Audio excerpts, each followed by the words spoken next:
Hi, Kitchen Kings and Queens. Okay, today we are going to be making German sugar cookie cutout cookies. This recipe is like a family recipe that we got from a neighbor named Mrs. Huttger. And she was like a first generation German, lived down the street. Her daughter was, her youngest daughter was friends with my mom, and she used to make really good homemade cooking. My mom actually, I was asking her for the recipe. She was telling me this funny story about how when she was little, my grandmother would get so mad because she would come home and tell her about what a good cook and how great Mrs. Huttger made everything. So it's kind of a fun recipe. So before we get into the recipe, and I'm going to use my KitchenAid mixer here, and this you may not have seen before. This is the Hobart version of the KitchenAid mixer. So Hobart sold KitchenAid to Whirlpool, which is who currently owns it. But prior to that, they owned um, KitchenAid. It was a division of Hobart called KitchenAid. And they pretty much only made mixers and dishwashers and garbage disposals and something else. But this was their big industries. And these were Hobart's big industries. Hobart was known for the gold standard of mixers. And the KitchenAid mixer is and was no exception to that. It was as powerful and as useful as the KitchenAid mixers that were used in professional kitchens. They also were big into dishwashing. And those old vintage KitchenAid dishwashers, one of which I have in my shed. Hopefully, if I ever get my vintage kitchen put together, I will get it hooked up.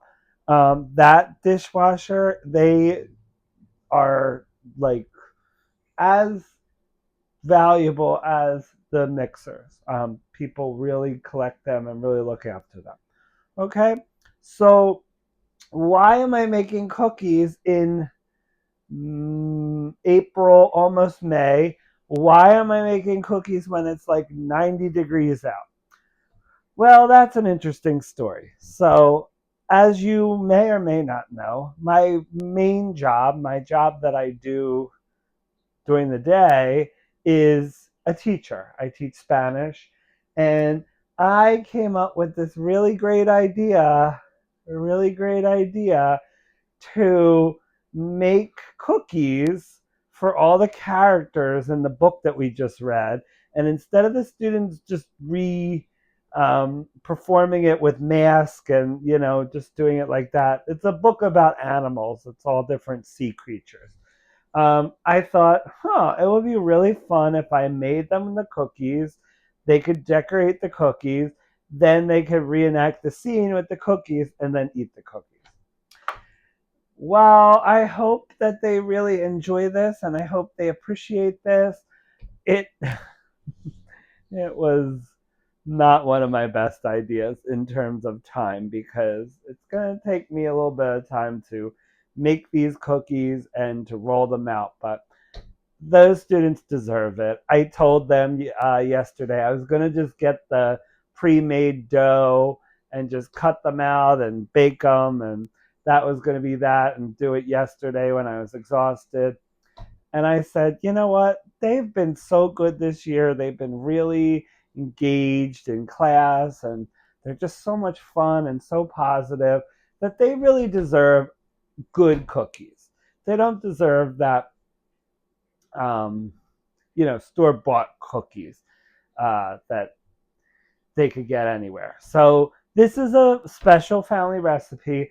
And I also switched in my head what cookie I was going to make. Originally, I was going to make my soft sugar cookie that I normally make, which is kind of like a version of a Cheryl's cookie, if you've ever had Cheryl's cookies.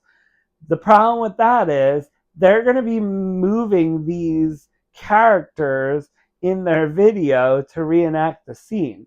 So if they're doing that with those very soft, delicate cookies, those cookies would break and appendages would come off and it would just be all kinds of chaos. So to avoid that and to make sure that the cookies can hold up for their intended purpose, which is to um, be the characters in these reenactment videos that they're going to do, they need to be a more sturdy cookie.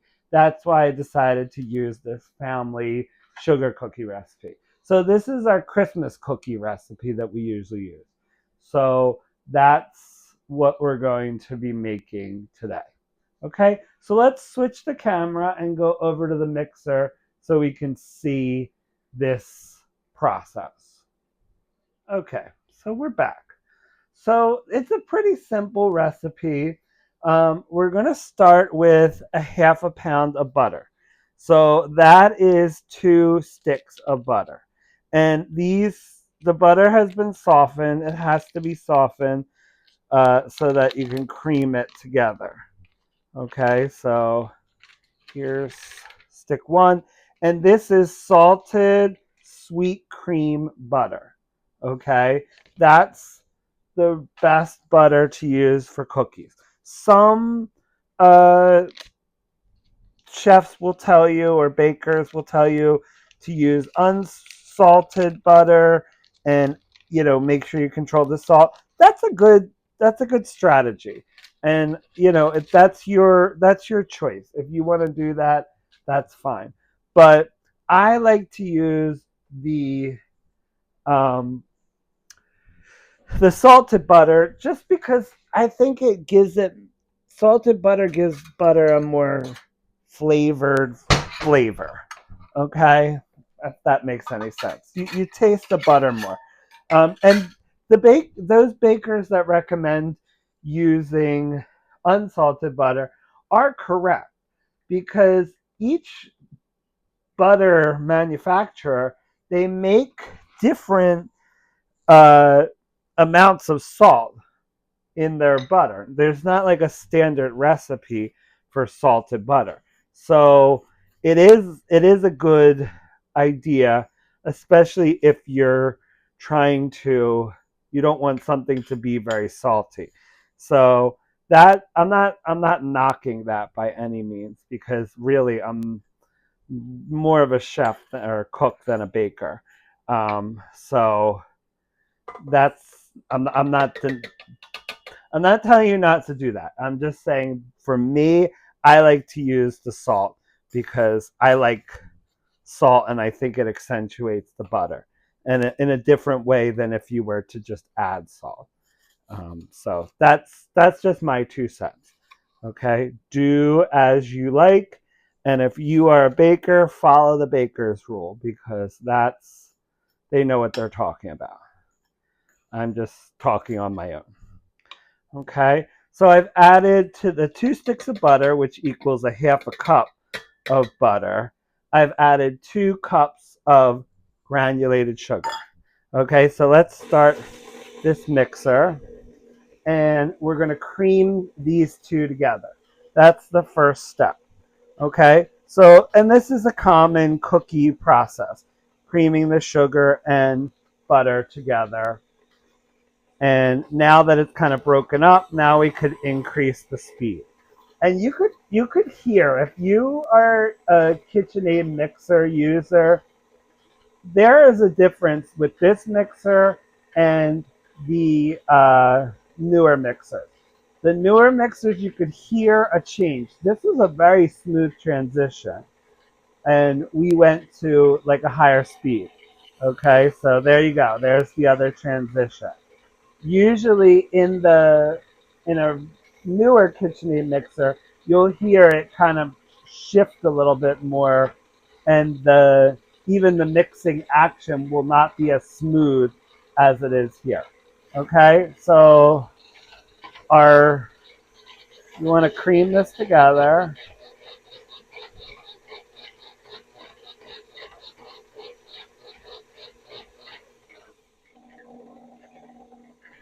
Okay.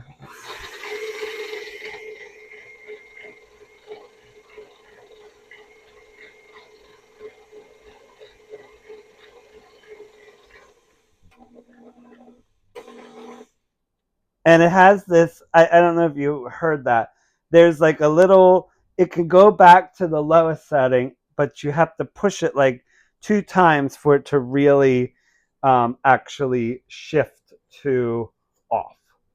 Okay, which is nice because sometimes you just want to, slow down the mixing. Okay, so there's our mixture. Now we're going to add in the eggs alternating with the cups of flour. Okay, so I'm going to measure the cups of flour. Good thing I know my supplies because I almost didn't have, like, I have no flour left in my big flour container. And I probably have reserve flour down in the den because I do have like a industrial container. And I buy flour usually at Costco. I think that was the last time I bought it. So I probably have it down there. But just because I didn't want any snafus with this, I made sure that I bought a bag of flour just so that we are sure we have all of the materials that we need. So that's a very important thing. And that happened to me in the cooking club that I do too, because we had flour. We were doing a lot of baking for whatever reason, and the the recipe that we were making required flour, and we did not have flour, so we had to go out and get flour. Luckily, there's a grocery outlet near the school, so we were able to get that really quick. Okay, so I'm going to put in a cup of flour, and I'm going to incorporate that, and then I'm going to put in an egg.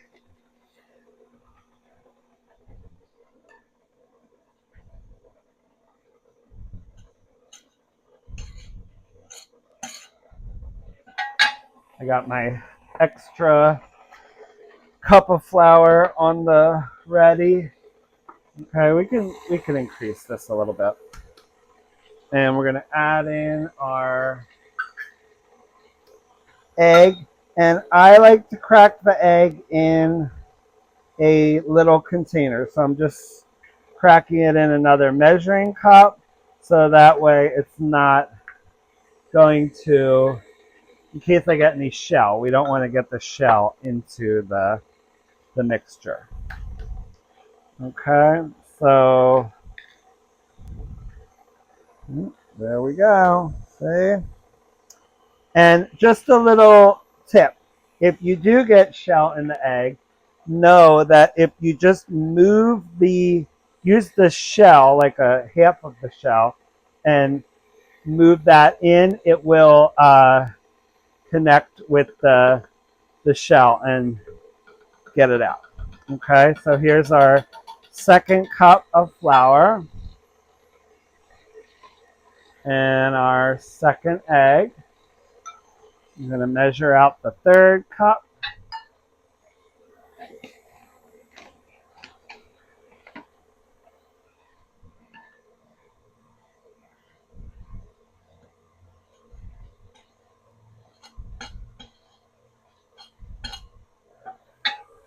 Okay, so here's our third cup.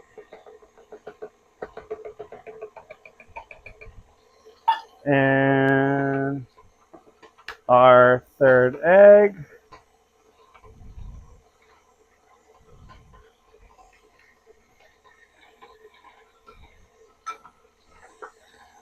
Okay, they are incorporated. And now we're going to add the last couple of ingredients. Okay. And these cookies, they're called I noticed in the like Amish communities, Pennsylvania Dutch communities, they call these cookies sand tarts sometimes. So that's another name for them. So that's those are just some other names of cookies. Okay. All right. So the last three ingredients are the vanilla extract, the baking powder, and milk. Okay, so I'm going to add these ingredients, you just kind of add in together at the end. Okay, so I'm just going to add in the milk first. Actually, I'm going to add in the baking powder first. Okay, so sorry, just whacked the camera tripod there. Okay, so we're going to put 4 teaspoons of baking powder in. Okay, so because we want that to get incorporated. So there's one, and I love that baking powder containers have that little lip to cut against. 2, 3, 4. Okay, so we have our leavener. That's our leavener, and these don't really, they puff up. They don't really explode. Okay, then we'll add in our vanilla extract, which is a 1/2 teaspoon of vanilla extract. So here's our vanilla extract.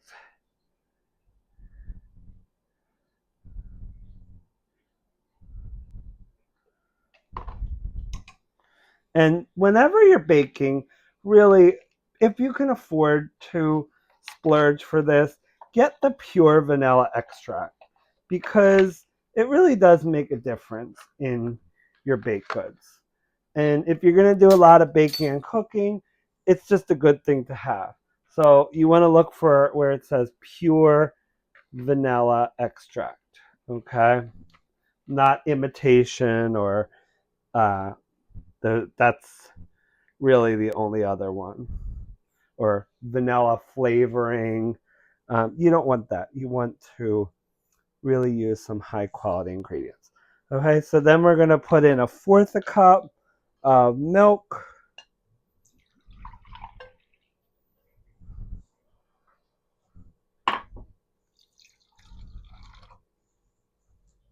Okay.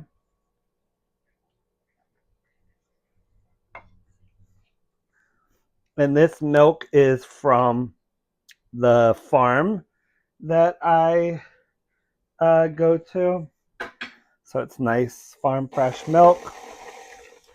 And we're going to let that kind of come together into a batter.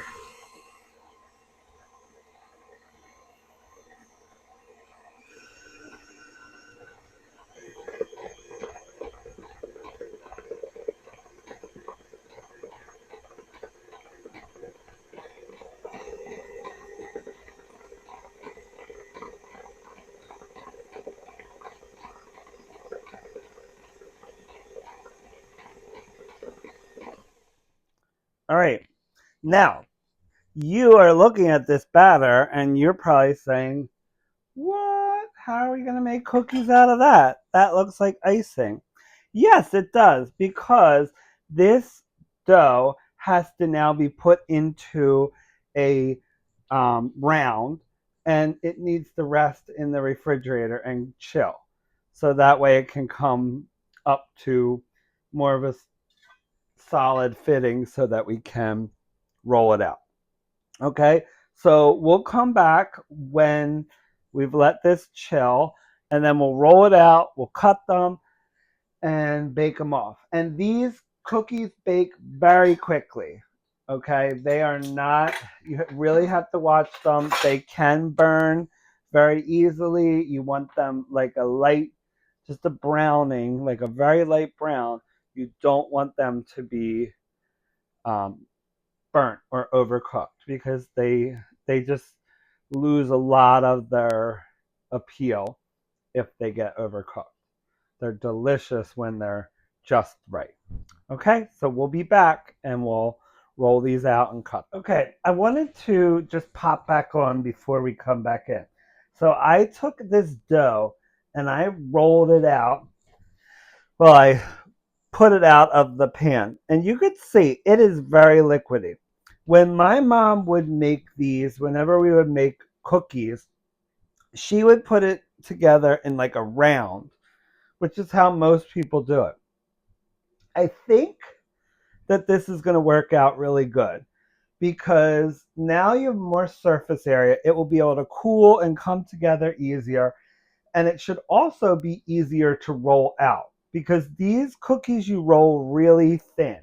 Okay, so it's going to be thinner than this dough, but since it's already in the same shape, I should be able to roll this out a lot easier. So this is going to be a little experiment to see if this works. Okay, so we'll be back and we'll see how this came out.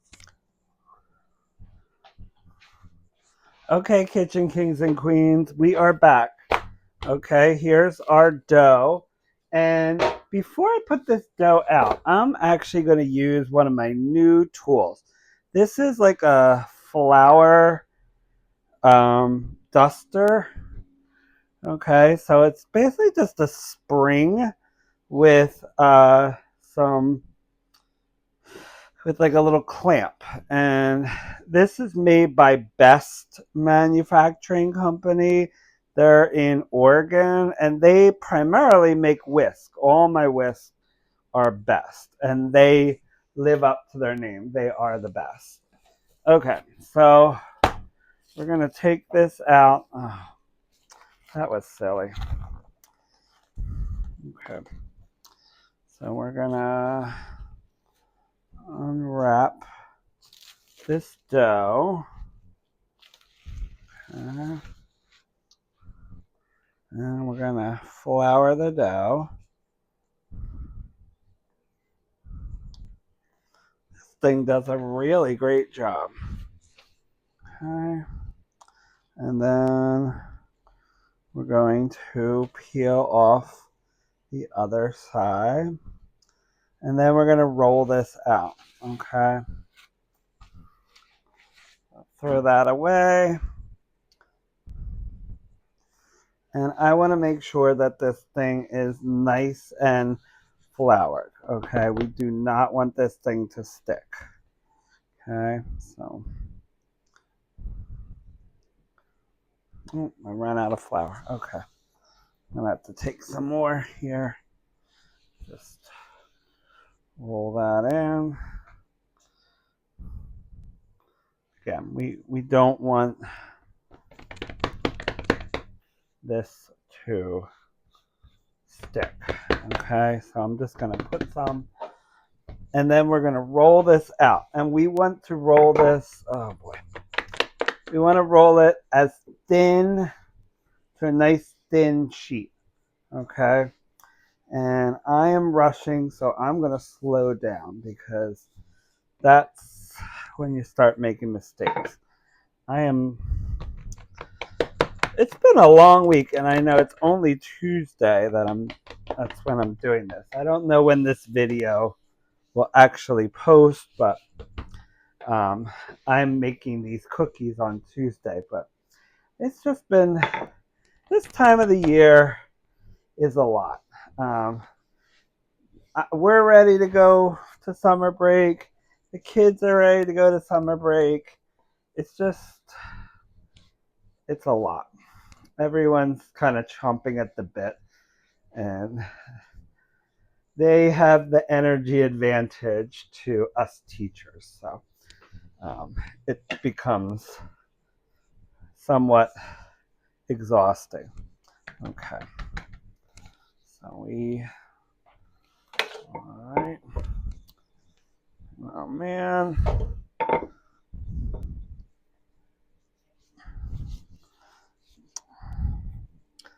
Let me get this dough off, because once it sticks, you're in a pickle. Okay, so I'm just gonna give it a little bit more of a roll, and then we're gonna start cutting. Okay, so I have a certain amount of characters I need. So I need 12 of the little turtle, which is called Esmeralda. Okay, and oh gosh, I need more flour.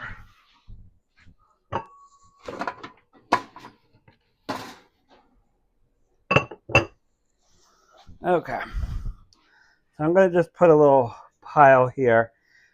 You want to make sure that you flour your cutters, and then you can do them. Okay, so do my little Esmeraldas here. Oh boy.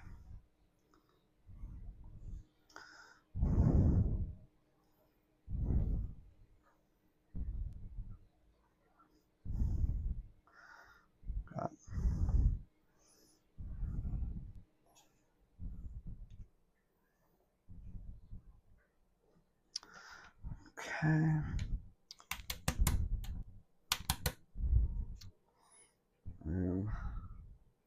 This is one of the problems with those little cookie cutters. They have like very little detail, so sometimes they get a little clogged up. So you just gotta, kind of be careful with them. Clean them out from time to time. Okay.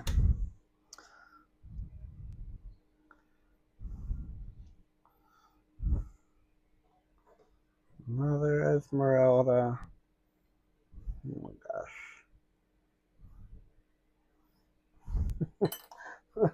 Well, some of these Esmeraldas are going to look really good, and some of them they're really going to have to use their decorating skills, because they're okay.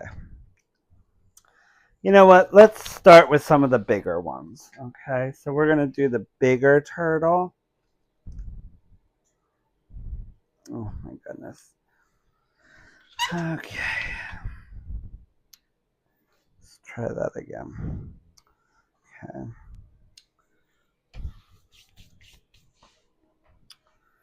So, I'll use my spatula here. Oh man. Okay. I have to re-roll this because we did not put enough flour on here. So, let's, oh boy. Oh boy. Oh boy. Okay.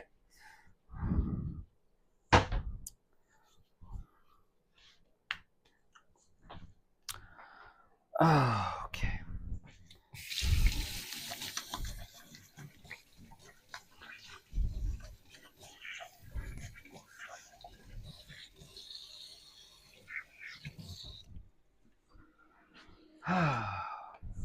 All right. I'm going to have to scrape this dough up and chill it a little bit longer.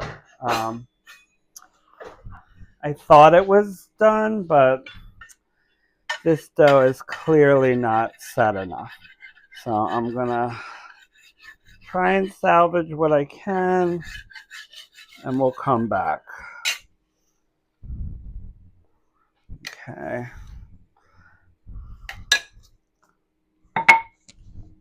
Okay, Kitchen Kings and Queens, we are back, and I think I may have resolved the challenge we had with this dough. Part of it is the temperature.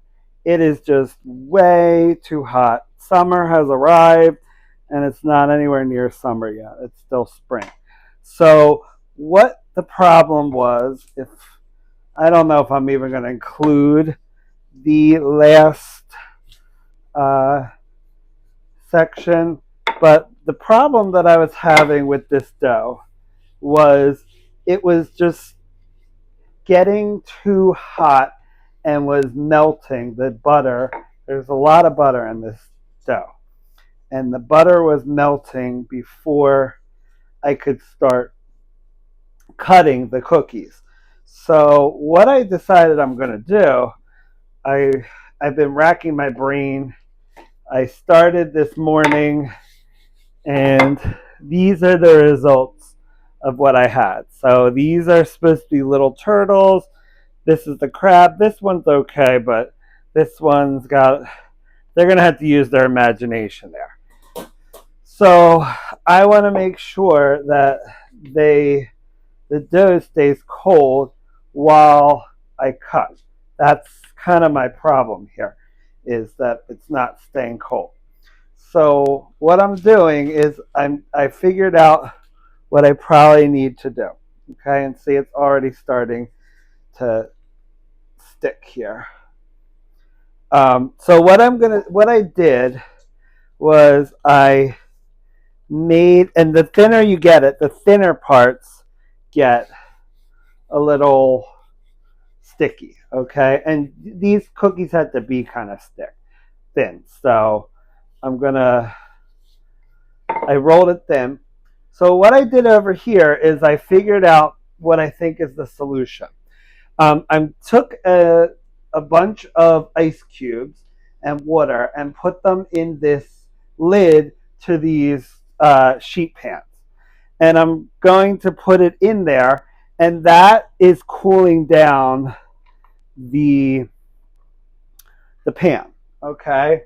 Now, one of the biggest problems that I was having with this was that when I would transfer the dough, or when I would cut them, they would be fine there, but then I would transfer them to the sheet pan and they wouldn't work because they would be getting warm.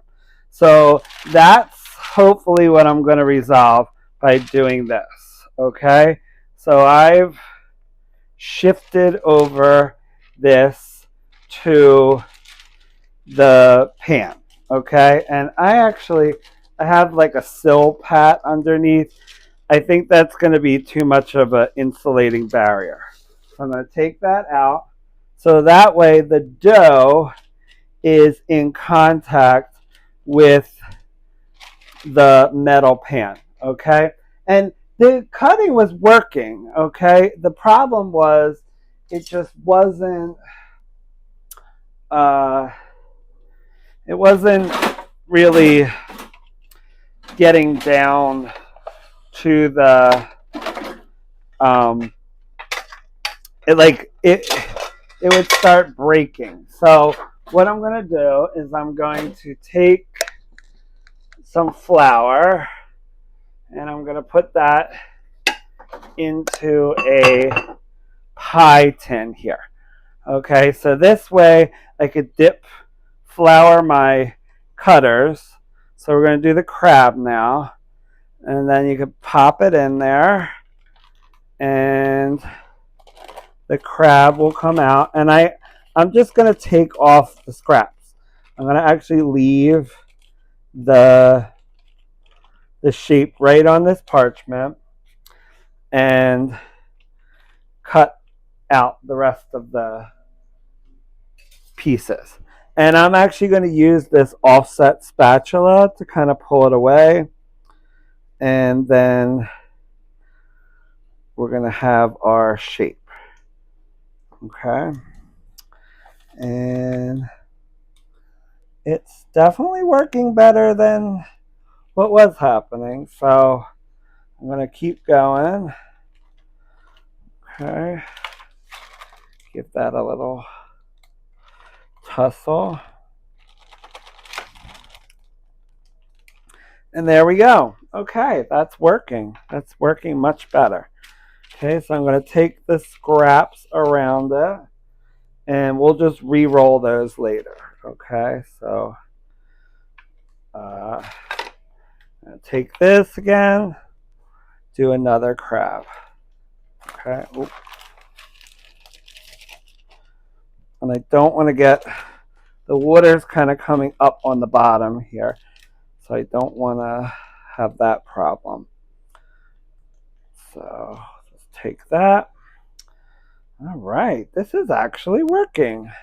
So this will hopefully be, you know what? I think what I'm going to do is I'm going to take this off and cut it.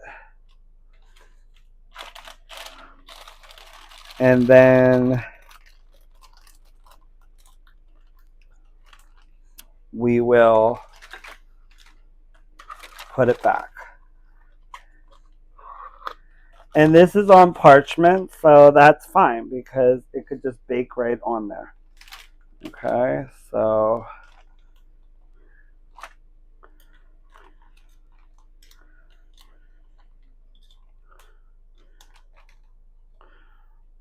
okay. This is working much better than it was. Okay, so I have to keep making sure, and there was a little bit of water that scooted in. As the ice melts, we won't have that problem, but this is working. It's working a lot better than I was dealing with earlier today. Okay, so we got our owl here. And I have a certain amount of, I'm going to put these into the flour here, the scraps. I have a certain amount of characters that I have to have so that each group can have the right amount. Okay, so there's our owl.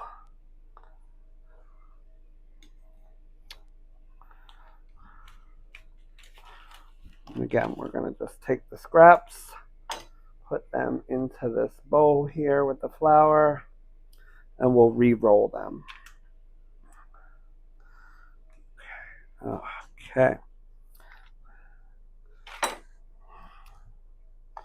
Do another crab.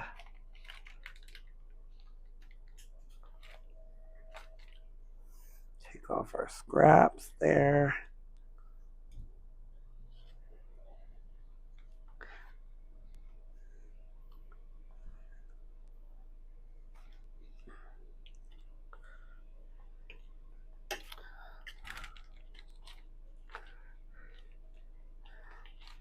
Move our owl over there a little bit. Okay. And just keep taking our scraps.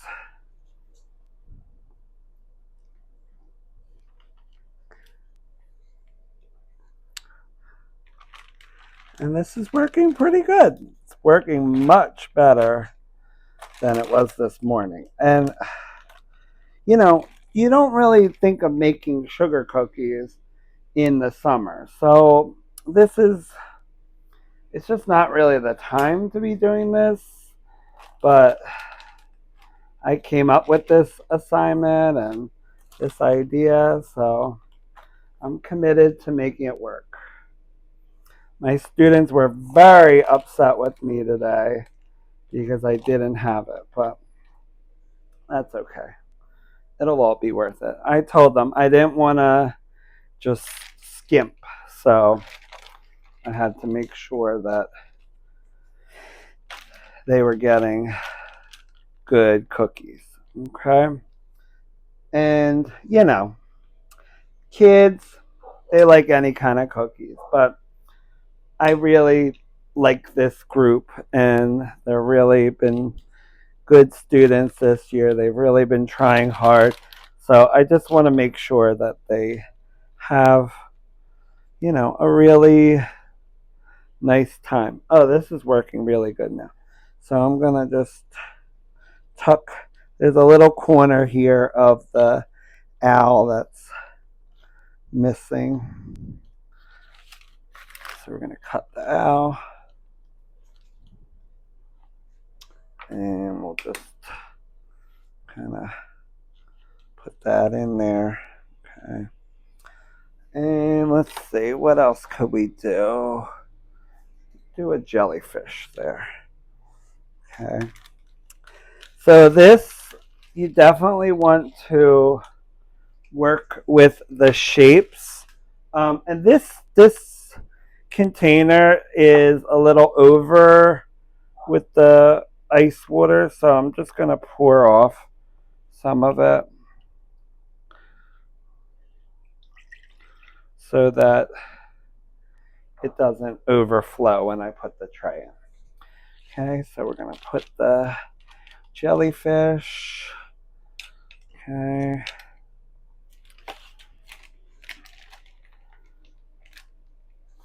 And this tray is good. Okay. And, you know, as it's sitting here, it's becoming easier to remove the scraps because it's chilling much more. So that's great. So this actually worked out exactly the way I had hoped it would. See, I'm now able to really easily remove those scraps, and then we'll just roll them back up and put them in the refrigerator again. So this is not like during Christmas time when I can usually just roll out cookies and pop them on because we have all this extra heat. So you work with what you got.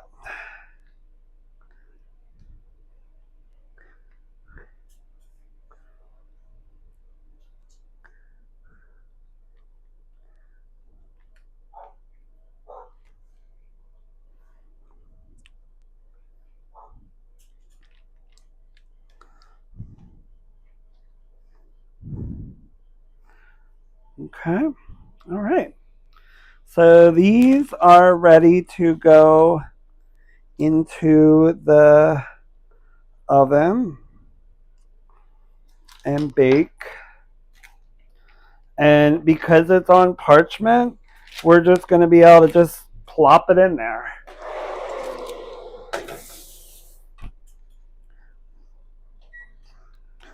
Now I'm going to set my timer for like 5 minutes because I really don't want to overdo these, okay? So I'm going to put another tray in. We're going to move it over. It's already starting to chill. Actually, you know what? Since the tray's in there now, I can really right size the water. So just going to dump off the water and make sure that it has enough water, but it's not overflowing. Okay, so you could see, hopefully you can see in the picture here, this is really chilled. Okay, so it chills because it's aluminum, and aluminum is a great conductor of heat and cold. So that's where we're at there. Okay, so I'm going to get another sheet of parchment.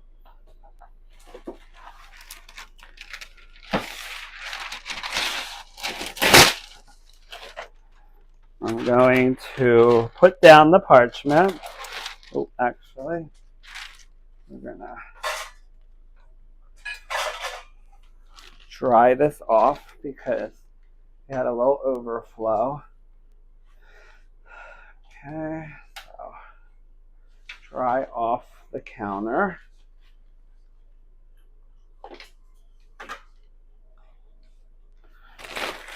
And then we're going to plop our parchment down. We're going to add our dough here. Actually, before we do that, we're going to dust this. And I'm going to get some more. Actually, I could just use this. So this thing is really cool. This is the flour duster that I got from Best Manufacturing. And it really does a great job of evenly spreading flour. So I'm actually just going to take part of this dough and work with that. We'll take the rest of these scraps and we're going to add that back to this dough.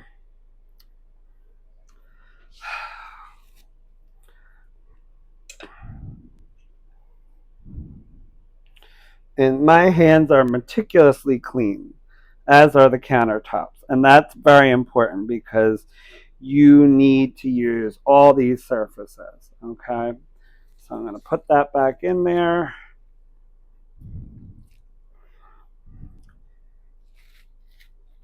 And we'll put that in the freezer or the refrigerator again. Rinse off my hands.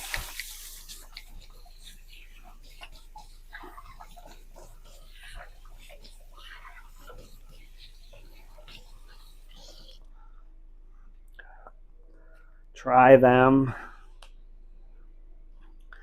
And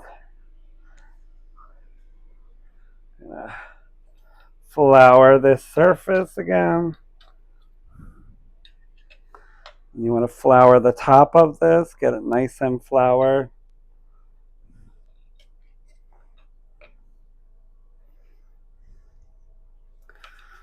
And then roll it out. Okay. And we want to make sure we dry our, sorry. I store a lot of my stuff in the oven. So when I use this big oven, I really have to take out all of my pans that I have in there. And that's what it's kind of all over the place while I'm doing that. Okay. So we're going to roll it out.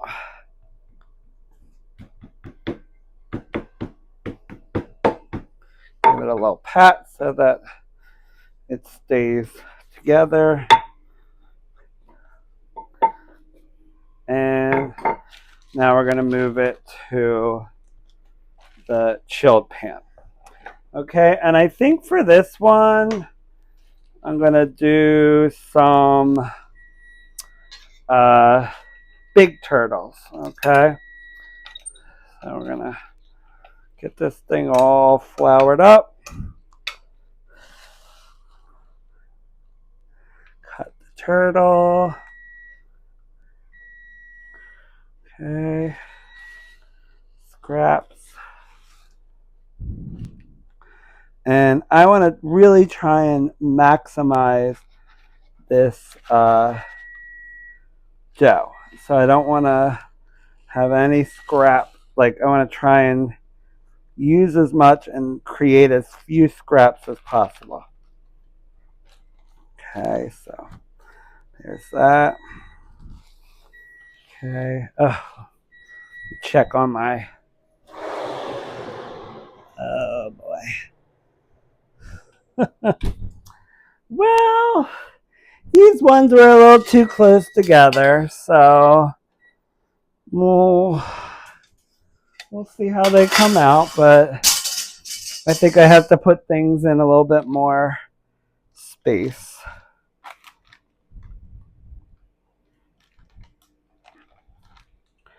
Okay.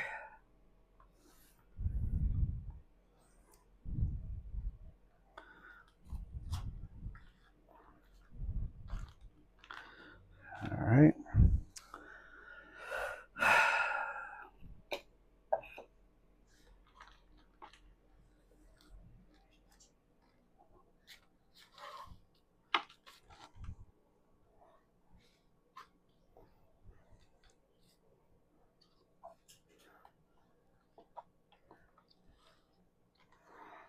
Let's see if we can shift these. Okay. Okay. Well, that's kind of a bummer. The turtles are, Oh boy, we took that one's head off. Okay, that one was a little...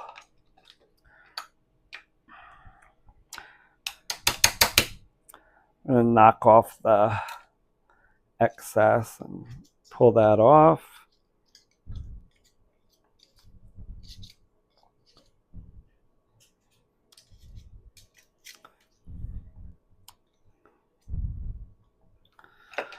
Okay. Just gotta make sure the cookie cutters are really well floured.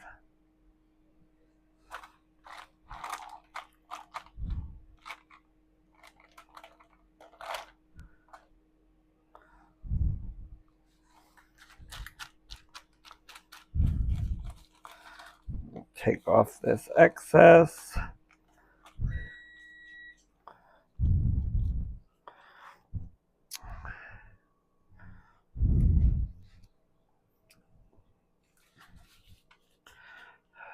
Okay. I'm gonna try and chill these a little bit more.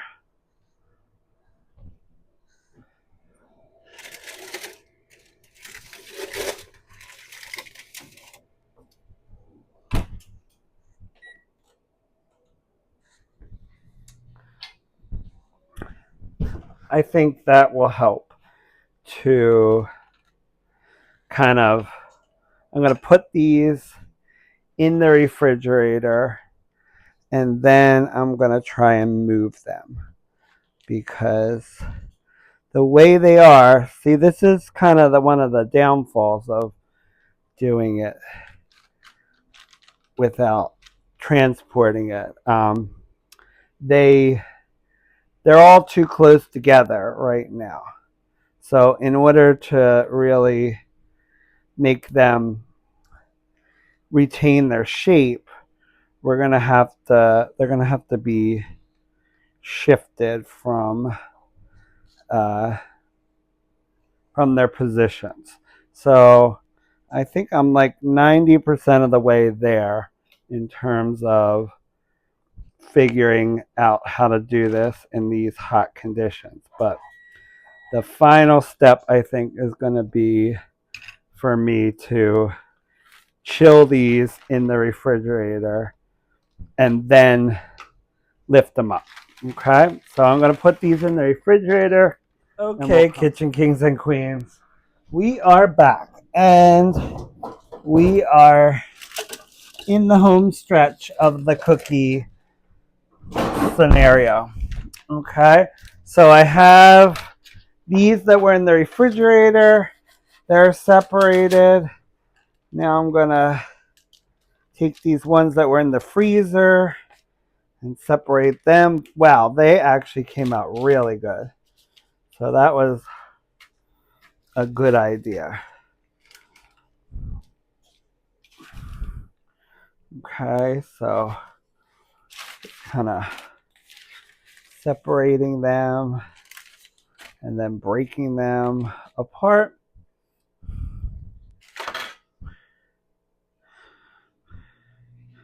Yeah.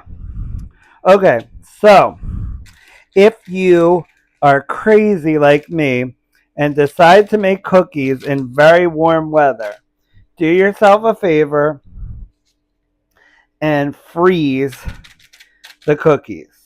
They are coming off so much easier. They are really holding their shape better. And I have a feeling they're going to really bake up with a lot more shape. So we shall see, but I have a feeling that's going to be the case.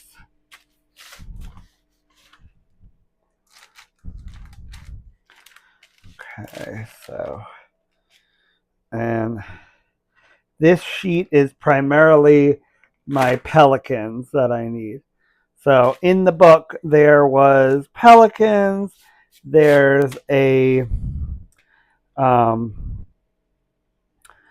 big sea turtle, a little sea turtle, there's some jellyfish, There is some,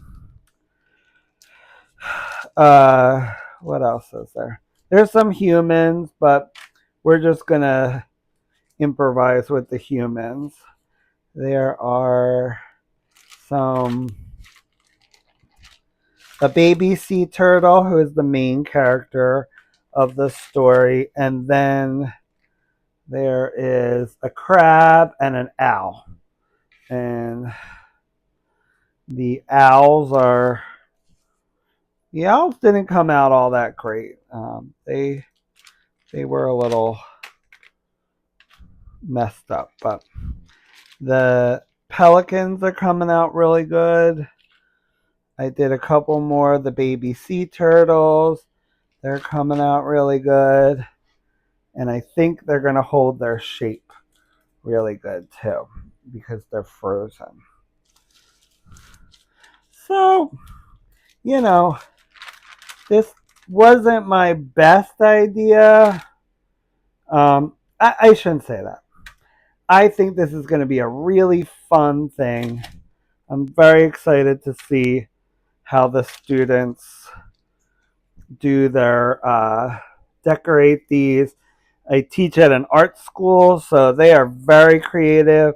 So if anyone could turn these blobs into some really good shapes, it's my students. So I'm excited to see what they do with these, but they're kind of starting with some rough shapes because of the weather. Okay, so we just are about done here. We got our, oh no, we beheaded Esmeralda. Oh boy. Okay. Man, it is amazing how quickly this this dough starts melting and separating.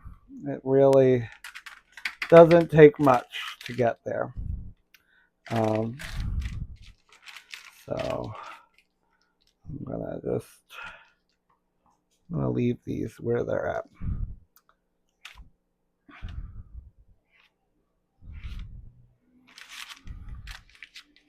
Okay. All right, we're gonna put those scraps, and I have a pretty substantial amount of scraps left. So, if I need to make more tomorrow, I will, but I'm gonna just start. I want to bake these off and make sure I have enough.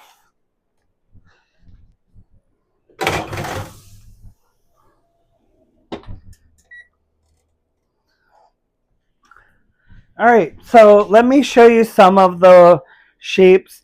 We have this, which is the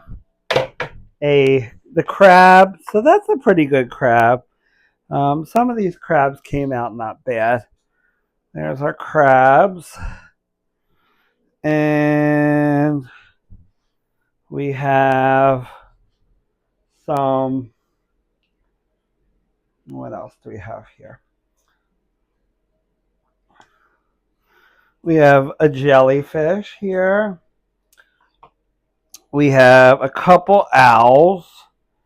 The owls are a little rough, man. They're a little hard to see. Here's some more of our crabs. Okay. We got our little baby sea turtles here. Okay, they're pretty good. Some of them are better than others, but this next batch should be pretty good. Okay. So, I did as best as I could. And I'm going to do a little showing of all the different decorated versions that the students make. I think we'll do a little montage at the end so you could see the creativity of my students. Okay. So bye for now, Kitchen Kings and Queens, and hopefully we'll be doing something fun this weekend, and I will be back and we'll see what we do. All right. Bye.